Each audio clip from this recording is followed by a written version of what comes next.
Egg gravy cook பண்ண போகிறேன் வேறு ஸ்டைலில் ஃபுல்லாக பாருங்கள். சரி, இதுக்கு என்னென்ன இன்க்ரீடியன்ஸ் வேணும்னு பார்த்துடலாமா? வெங்காயம், தக்காளி, இலை தலைகள், அப்புறம் பச்சை மிளகா, அப்புறம் பூண்டு, எத்தனை பேர்த்துக்கு சமைக்கிறீங்களோ அத்தனை எக்கு, அதுக்கப்புறம் மில்க் பிக்கீஸ், அதுக்கப்புறம் ஸ்வீட் லட்டு, அப்புறம் தேவையான அளவு கரண்டிகள். இதெல்லாம் மட்டும்தான் நம்மளுக்கு தேவை. எண்ணெய் ஊற்றிக்கணும்.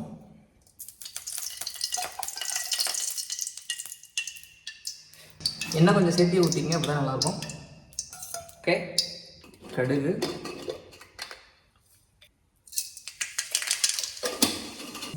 கருவேப்பிலை, அதுக்கப்புறம் அடுத்ததே வந்து நீங்கள் என்னென்ன போடணும் அப்படின்னா இந்த பூண்டு, பச்சை மிளகா, அதுக்கப்புறம் இந்த வெங்காயம்.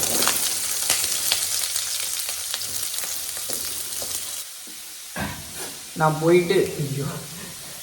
போயிட்டு இதை மட்டும் அரைச்சிட்டு வந்துடுறேன். ஓகே, வரைக்கும் இதை பார்த்துக்கோங்க. ஓகே,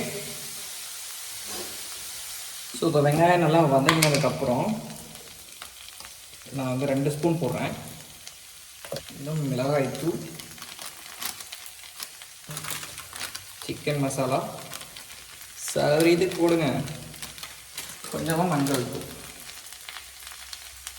ஓகே, அரைச்சி வச்ச இஞ்சி பூண்டு விழுது இருக்கு இல்லையா, இஞ்சி பூண்டு பேஸ்ட்டாக விழுடும் ஏதோ ஒன்று, அதை வந்து ஓடணும்.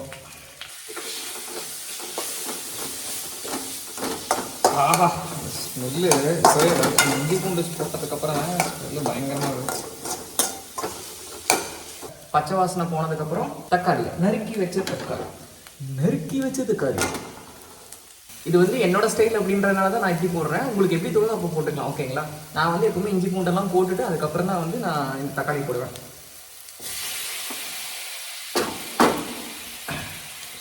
நல்லா கிளறி விடுவோம்.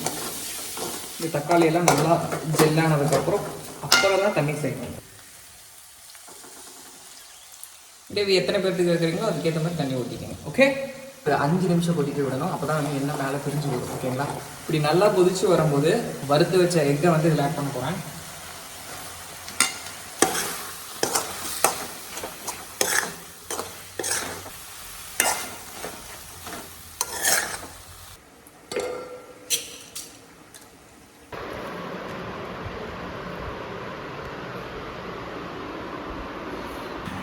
நான் காரம் கேட்பேன், சாப்பிடுவா நல்லா இருந்தா ஒரு ரூபா சாப்பிடு. சூப்பராக இருக்கு. வாங்க, எப்படா பண்ணும் 2 வாய் போட்டு பசிங்க. அதான் டேஸ்டா ஓகே, பட் வெங்காயம் பத்தணும்.